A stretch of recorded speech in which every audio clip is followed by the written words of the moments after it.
Audio Jungle.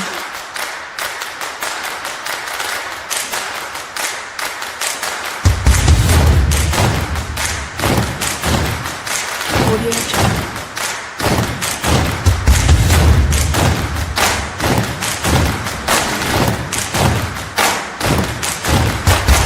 Audio Jungle. Hello everyone, welcome to the 8th International Congress of Genç Ekonomistler. So I'm Yasin Tosun from Universitat Ziegen, and I will be moderating this session on the first day of the congresses. And our guest speaker in this session will be Assistant Professor Can Bertay from Stockholm University. He will be presenting his article, Gender Inequality and Economic Growth, Industrial Evidence from the Developing Countries. So I'd like to briefly provide some information about the session. In this session, we'll ask our guest 10 questions and learn about the main points of this article. Each question will have a 100 seconds response time. After the questions are finished, we will ask our guest any question you may have. And so, and now we begin. Thank you, Professor. Welcome to our congresses again. If you want to say anything, please, you can say, or these participants.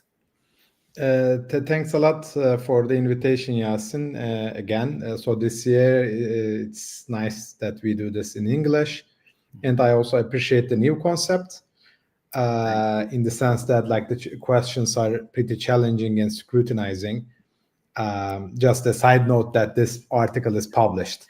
So yes. we are done with it. That's the good news. So let me try to tackle the questions to the best of my abilities. Okay, if you're ready, we will start off to these sessions. Yeah, I mean, I have all the messages in the answers. So maybe we can start with a note that I'm actually on sabbatical from Sabancı Business School. So I'm on leave. I'll be back at the end of the year. I'm just visiting the Stockholm Business School currently. Okay, we will start because we have to some little limited times. And so the first question is coming. And so, yes, the first question is this. In these articles, on what theoretical argument do the authors formulate this hypothesis that gender inequality can reduce economic growth? So basically, this is an article with IMF co-authors on gender inequality and economic growth. And we use industry level data coming from a panel of developing countries to analyze this question. And we built our hypothesis on a simple but powerful theoretical idea in a sense that half of the country's talent are women. And as women are prevented from fully participating in the economy, the entire economy becomes less efficient and grows more slowly. So that's sort of the background, the simple background of the theoretical motivation for the hypothesis. We argue that the gender equality matters for growth through mainly two channels. One is so-called the extensive margin, where greater gender equality means more women enter the labor force, and this expands the pool of skills and ideas firms can hire from, allowing industries, particularly manufacturing industries, to allocate talent more efficiently. And the second second channel is so-called intensive margin, where the gender equality actually allows women who already work to reach their full potential. So they are already working, but they sort of promote. You can think about it like that. So with fairer access to education, promotions, entrepreneurship, leadership positions, they can contribute at a higher productivity level, basically. That's sort of the idea. And together, these two channels can make the economy more efficient because labor is allocated to its most productive use. So you are using the half of your population in the best way you can, basically. That is the idea. And that says that theoretically, gender inequality is not just a social or moral issue, it's an economic efficiency discussion. So that can make my first answer. We can continue in the other questions following up on those. I can't hear you, Yasin. 1 minute. Now I can. Can you hear me? Okay. Considering the article's dataset and analytical method and empirical strategy, in what ways does this study differ from previous research in the literature? I believe this paper is a nice addition to the literature. As I mentioned, it's already published in Empirical Economics. This paper stands out because it shifts the lens from the country level correlations, basically, country level macro variables with economic growth relationship to industrial level, and we use within country identification. So we compare industries within a country, and this helps a lot with the endogeneity problems. So instead of asking, do more gender equal countries grow faster? We ask, within the same country and year, do industries that typically rely more on female labor grow differently than the when gender inequality is higher or lower? And that design dramatically reduces the classic endogeneity worries, such as reverse causality and omitted country variables, which is a big problem arguably for the earlier studies. So methodologically, we use a seminal paper from the financial development literature, namely Rajan and Zingales, 1998. And we treat sort of an industry's intrinsic female intensity as an external need for an industry. And we use the values from Sweden, which is quite a gender equal country in early 80s. And we measure the gender inequality using the UN data, which I will speak a little bit later. So the main thing is that we tackle endogeneity using a very specific methodology from financial development literature.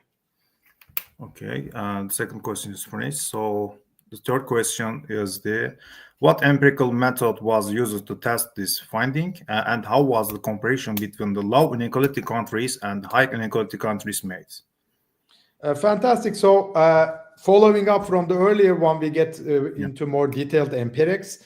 So we basically use so-called Rajan and Zingales difference and differences design at the industry level and in a panel setting. So we also have time variation in a sense. The idea is rather simple. Some industries intrinsically employ more women. You can think of apparel or basic metals industry.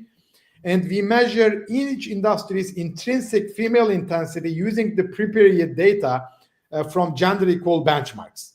Again, like the main benchmark is Sweden, but we also have some alternatives.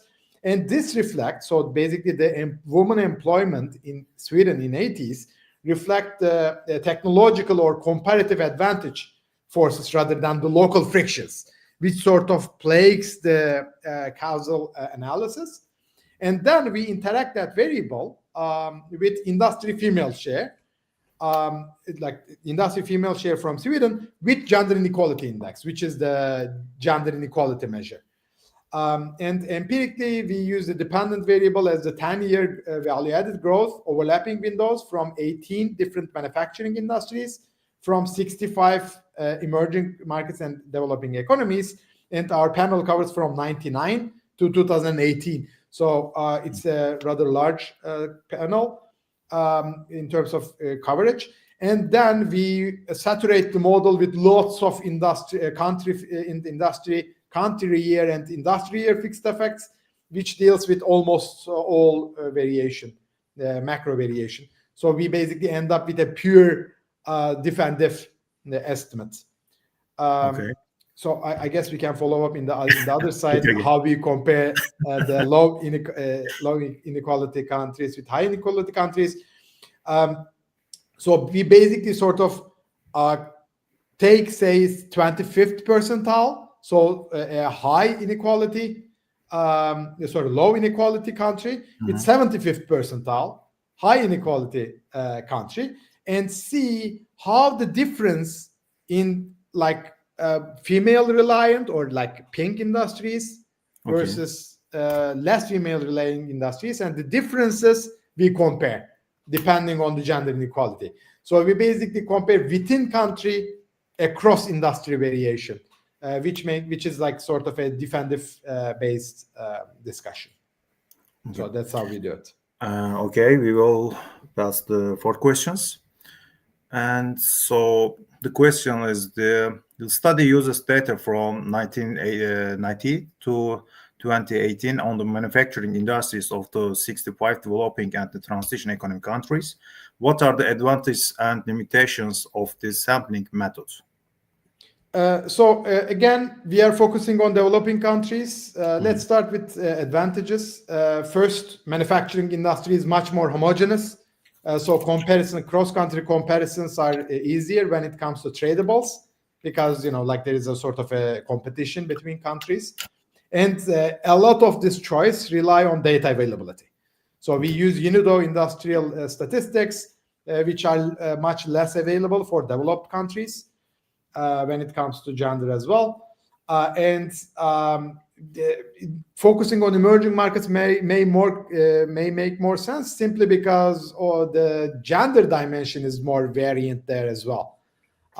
So restricting the sample to those countries brings lots of variation and across time variation as well, and provides a better sort of relationship in a sense. But of course, there are also limitations. Manufacturing is only a part of the economy, so the results may not be generalized to services and agriculture. Data quality may be an issue in emerging markets, but we use 10-year overlapping windows, so that should smooth any noisy elements. We don't have high-income countries, so we can't really say much on a more sort of detailed discussion of gender equality when it comes to the analysis. Okay. The fifth question is, what control variables and the fixed effects were used to address causality between gender inequality and sector growth, and what potential reserve causality or omitted variable issues are noted? Fantastic. So this gives a little bit more time to discuss the model. To tackle the endogeneity issue, we designed the regression to strip out as many confounders as possible, omitted variables, and focus on identification on the interaction between the industry's intrinsic female intensity, which is clean, coming from Sweden 10 years ago, with a country's gender inequality. So we filled the model with fixed effects, country industry fixed effects, soak up any time invariant traits given an industry within a specific country. History, policy, composition takes care of all. A country year takes all macro shocks away at the country level, and industry year absorbs global shocks coming to a specific industry. It does not matter where it is. Then we have the core control, initial industry size, which takes care of the convergence issues coming from Rajan and Zingala's idea. And of course, the timing takes care of reverse causality, at least partially, not necessarily fully. So we look 10 years ahead. So we look at the cumulative impact, which is also sort of an addition to this literature. And the biggest argument is that the female intensity measure at the industry level is exogenous industry need. And that's an assumption. So basically, the industry employment, female employment in Sweden back in 80s is representative in other countries, other times, other industries. So that's sort of a strong assumption, but we provide some evidence of that. We have lots of robustness checks for possible omitted variable, like GDP per capita, institutional constraints, income inequality, openness, financial development. We try to control as much as possible. So saturated with fixed effects using a defensive setting. We believe we tackle the causality issue rather neatly in this paper. Okay, the six questions came. How can the percentage 26 points higher 10 years growth in the sectors with high female employment be economically interpreted? So this is large, right? Yeah. So the average value added growth across sectors in our developing country sample is around like 45-47%. So this is almost half of it in 10 years period. And it's almost like per year, 2% growth difference. And again, like it can, as I explained earlier, it can come from extensive margin or intensive margin. We do not directly show it, but we show lots of results with productivity, sort of per employee and income-based productivity measures. So this is sizable and economically meaningful, and suggests that reforms pro-growth policies are needed and should also include the gender aspect, particularly in developing countries coming from our setting. So I believe that the results are pretty meaningful in economical terms. Okay, and the last 4 questions. Okay, what are the policy implications of growth differences caused by differences in female employment across the sectors? The second part in these questions, what recommendations are offered in these regards? So in terms of, I think the question is coming on the measurement of gender inequality. So I'll keep that discussion there. But I think the most important and practical result and policy recommendation is gender policy is actually growth policy. So particularly given the pushback against diversity and women empowerment, we should keep in mind that it matters for growth. And of course, it's a way to increase sectoral productivity and accelerate structural transformation, meaning like more women get into the labor force. And we have like 3 pillars as part of the gender inequality measurement: labor markets. So remove you remove any frictions in terms of hiring and promotions, and try to expand childcare and parental leave arrangements, and of course anything prohibiting formal employment for women. So involve more women into the labor markets, reduce maternal mortality, expand reproductive health services, etc. So that's the health dimension, and of course education. Try to remove particularly the secondary education gaps. So any aspects which actually increase equality of female workers should actually turn into economic growth. So it's macro relevant. That's the biggest, I think, policy message we have. Okay, so I want to ask just one thing. Do you want to show these stage slides? So I think in this slide we can show this in this question. In the next question, because you have a question about. By the way, if you can focus, I'm not sure you can focus on the top side. We have. Maybe first of all, I ask the next questions. Please. So yes, what's the measure of gender inequality is used in this study? So, example, female to male labor force ratio or another index. So, how can its use to be criticized? So, yes. So again, like, sorry for not making this into 2 slides, but the upper side informs us about the measure we use, Gender Inequality Index from United Nations, Stotsky et al. 2016 paper. We have 3 dimensions, which I just mentioned, sort of: health, empowerment, and labor market. And it's focuses on maternal mortality, adolescent fertility, education, political representation of women, labor force participation, and this is sort of a aggregated measure. Of course, it can be criticized in the sense that there is some aggregation and weighting. So you can argue some weights should be more than others. That's one other thing. And of course, these are not necessarily directly frictions, but outcomes. So there can be some measurement error in the sense. Even though our design sort of uses, the same country year with like across industries, which deals with such noise in a sense. And these are national averages, right? So they may not necessarily show the sectoral realities, which can be a problem. And like there can again be problems with measurements, but we do our best with controlling as many stuff as possible, particularly saturating the model with fixed effects. Okay. So it's a good measure, but aggregated. And we tried to use the dimensions as well, so more granular analysis in a sense. So should be fine. Okay.